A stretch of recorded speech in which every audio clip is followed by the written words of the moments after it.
السلام عليكم ورحمة الله وبركاته. شلونكم شباب؟ ان شاء الله بخير. شرحنا لهذا اليوم عن الستوري، شلون نخلي حسابنا يشاهد الستوري تلقائيا. راح نستخدم برنامج اللمس التلقائي، رابط البرنامج راح تلقونه بالوصف. طيب هسه نجي نفتح البرنامج. طبعا بعد ما تفتح البرنامج تروح الى خيار تعيين اذن الوصول. طيب بعدين تنطي الصلاحية الكاملة وتروح إلى خيار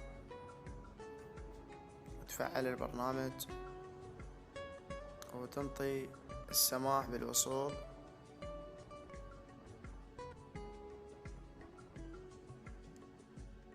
اوكي، بعدين ترجع وتروح إلى خيار تعيين رسم إذن التطبيقات.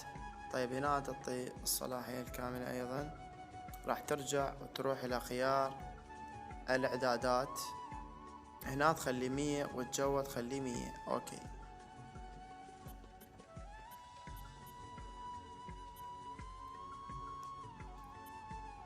تروح الى حسنا ماشي، وبعدين تروح الى خيار بداية. اوكي هسه تفعل ويانا البرنامج. هاي النقطة هي راح تتفاعل بيها ماشي. طيب هسه افتح الانستغرام، تروح الى الستوري. اوكي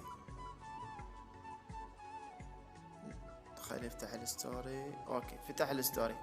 هاي النقطة لازم تخليها مكان معين، يكون مثلا مكان ما بيه هاشتاجات، يعني ما تظهر لك هاشتاجات ويوديك الغير مكان. فانا مثلا راح اخليه هنا يكون مثلا انت الستوري شلون يقلب من هاي الجهة او من هاي الجهة. انا عندي يقلب من هاي الجهة فاخله بهذا المكان. وبعدين الصوت عالي. فمثل ما قلت لك تخليه مكان معين، ما يوديك الى صفحة ثانية. ماشي هسه انا خليته هنا وتضغط على هذا الخيار. اوكي المكان اللي خليته بيه انا خطأ. ماشي راح اوقف اخليه مثلا هنا. انت تجرب وين مكان يقلب الستوري. مثل ما تشوفون جاي يقلب الستوري. طبعا يفضل انه يكون النت عندك سريع. جاي تشوفون شلون جاي يقلب، السرعة مو طبيعية بالستوري.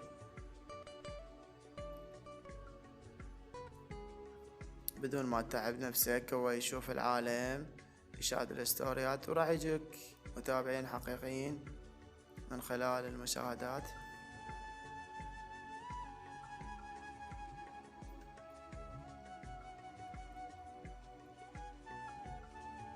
بدون ما تتعب نفسك.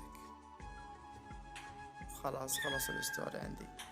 فهي هاي الطريقة حتى تقدر تخلي حسابك متفاعل ويشاهد الستوري. فإذا عجبك الشرح لا تنسى اللايك والاشتراك بالقناة.